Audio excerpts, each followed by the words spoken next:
Sebuah kamera yang bagus pasti memiliki fitur autofocus di dalamnya. Dengan fitur ini, kamera dapat mengarahkan fokusnya secara otomatis kepada sebuah objek yang menjadi fokusnya, sekalipun objek itu bergerak.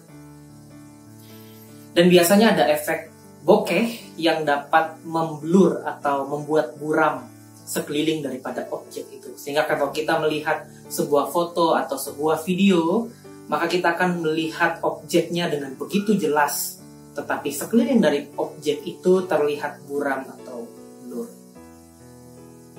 Tetapi sayangnya kita tidak memiliki fitur autofocus di dalam kehidupan iman kita. Kita masih menggunakan manual fokus kepada Allah. Itu berarti pada waktu-waktu tertentu atau situasi-situasi tertentu dapat menggoyang fokus kita daripada Allah. Ada begitu banyak hal yang dapat menjauhkan fokus kita daripada Allah. Godaan-godaan dapat mengaburkan pandangan kita kepada Allah. Penderitaan dan kebimbangan kadang-kadang membuat fokus kita menjadi buram. Bahkan kesenangan dan kebahagiaan pun kadang-kadang dapat membutakan mata kita, sehingga kita tidak dapat melihat fokus kita kepada Allah. Raja Daud dalam kemapanannya, ketika dia berada dalam puncak tertinggi kekuasaannya, dalam ketenangan dan kenyamanannya, justru di saat-saat itulah ia kehilangan fokusnya dan jatuh ke dalam dosa. Petrus ketika berada di tengah lautan, ia kehilangan fokusnya karena melihat begitu besar gelombang yang menghimpit kehidupannya. 30 keping perak memblur atau membuat buram mata Yudas Iskariot, sehingga saat itu ia kehilangan fokusnya dan memilih untuk mengkhianati Yesus. Ada begitu banyak hal yang dapat menggoyang fokus kita daripada Allah. Bahkan situasi yang kita hadapi saat-saat ini, apabila kita tidak hati-hati, itu dapat menggoyahkan pandangan kita daripada Allah. Hari ini kita akan belajar dari seorang pemazmur dalam kitab Mazmur pasal 26 ayat yang ketiga. Sebab mataku tertuju pada kasih setiamu dan aku hidup dalam kebenaranmu. Ketika godaan-godaan datang dan ingin mengaburkan fokus kita daripada Allah, maka kita harus memfokuskan mata, pikiran kita, dan pandangan kita hanya kepada kasih setia Allah yang tidak pernah berhenti. Saat kemapanan dan kenyamanan membuat kita lengah, sehingga fokus kita menjadi buram, maka kita harus sadar, kemudian mengembalikan fokus kita kembali kepada Allah, kepada kasih setianya yang tidak pernah berhenti dalam kehidupan kita.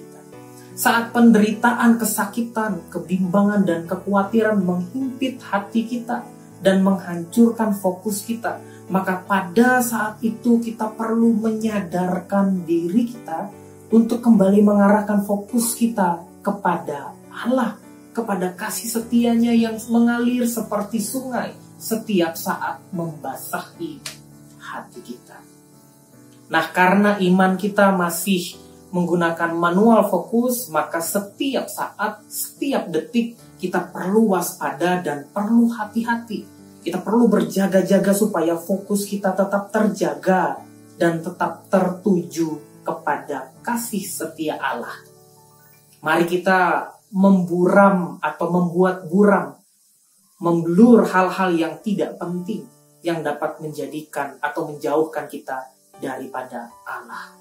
Mari di saat ini kita menjadi sadar untuk mengarahkan pandangan kita, untuk memfokuskan hati dan pikiran kita hanya kepada Allah saja. Di berbagai situasi kehidupan kita, kita fokus kepada kasih Allah. Kiranya renungan di hari ini memberkati dan menguatkan kita semua. Silakan berdoa, nanti saya akan tutup dalam doa bersama. Silakan.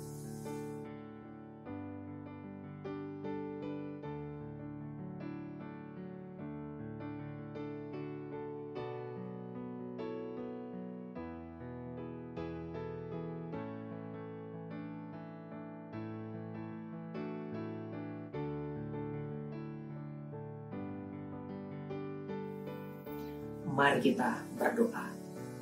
Kami bersyukur di hari ini firman-Mu mengingatkan kami supaya kami tidak kehilangan fokus kami dalam situasi yang sukar, kebimbangan, penderitaan. Kami tetap menjaga fokus kami kepada Allah. Dalam kesenangan, ketenangan, kebahagiaan, kami pun menjaga fokus kami tetap terarah kepada Allah. Di berbagai-bagai situasi kehidupan kami mau tetap terfokus, mata kami, hati kami tetap tertuju kepada kasih setia Allah yang tidak pernah berhenti dari dalam kehidupan kami. Terima kasih ya Tuhan, di dalam nama Yesus kami berdoa dan bersyukur. Amin. Tuhan Yesus memberkati dan menyertai kita semua.